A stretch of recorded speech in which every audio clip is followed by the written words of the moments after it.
These tracks, all but abandoned now, have led us to good times and to bad times. There you have it, my friend, our history, laid out in one long, straight line. 25 years ago, the late author and great friend of the IAM, Studs Terkel, hosted a film celebrating a century of rich machinist history. One of the things he talked about with our members was how our struggles had not really changed much in 100 years. The IAM was covertly founded in a railroad pit by a few men with no resources other than the will to overcome the abuses of their employer.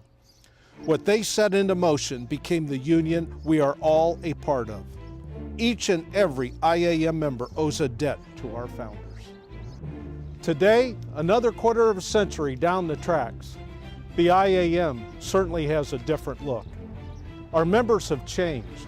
Many of the tools and resources we use today didn't even exist in 1988. But the essence of our union remains the same, and our dedication is as strong as ever.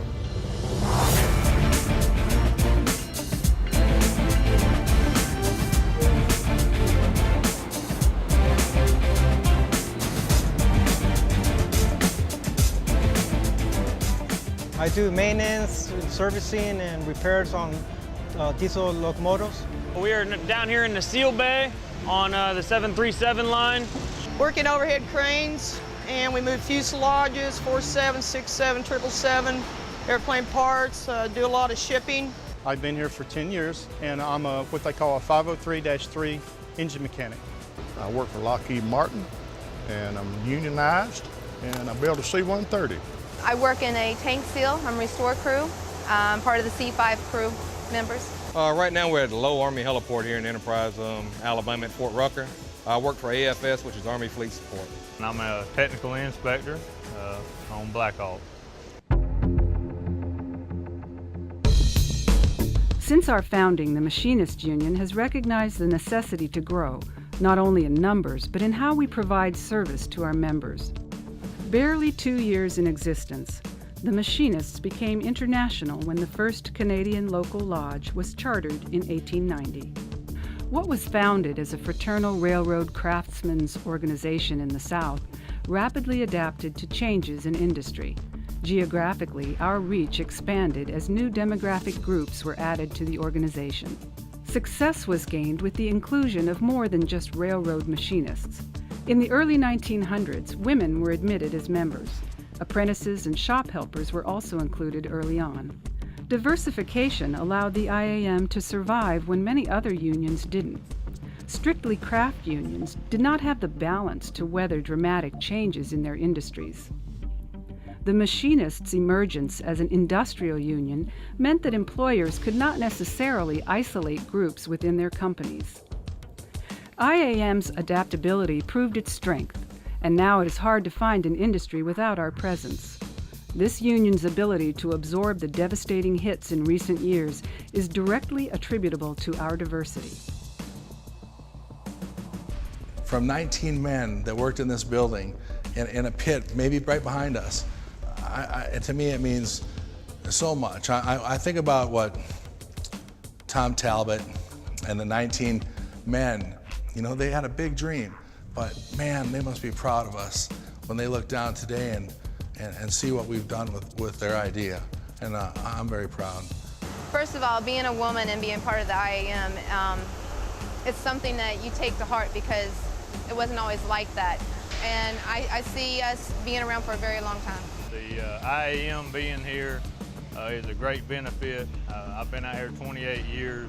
I don't feel like I would be here without organized labor. I've been with the union for 10 years, and I like it. It's great. I mean, you have a backing, you know. If you have any questions, you can ask your union representative, and you have lots of union brothers that were here to help you.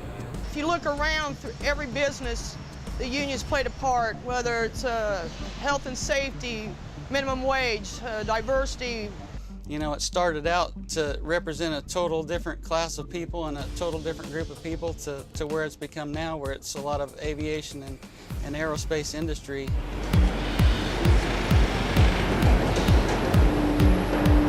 Even after 125 years, the evolution of the IAM is not complete.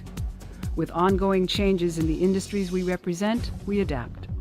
With changes on the political scene, we make our voices heard even louder. When jobs, pensions, and our way of life are challenged, we mobilize our staff of industry strategists, legal experts, and communication specialists to flex our collective strength. How we approach negotiations with employers has changed as well. Even with advances in communications, technology, and how we deal with our employers, some practices never go out of date. I think that what makes any organization have the staying power to do that and reach those kinds of accomplishments is you have to have enough vision and willingness to adapt as times have changed. And I think the IAM has certainly done that. It's evident by the contract that we've reached between Spirit Aerosystems and the IAM. So hats off to the vision and the leadership that they have that has allowed us to evolve rather than just stay in the status quo that we might have been at one point. Since its founding, the IAM has understood the need to develop the skills of quality craftsmen and craftswomen. Apprenticeships have been a key part of our history and will be an important part of our future. There's a lot of experience in the shop that we can work one-on-one with these people to pick up the trade.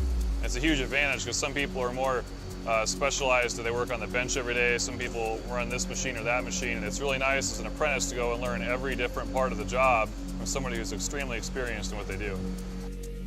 As our highly skilled and well-trained members near their retirements, young machinists emerge to fill those shoes.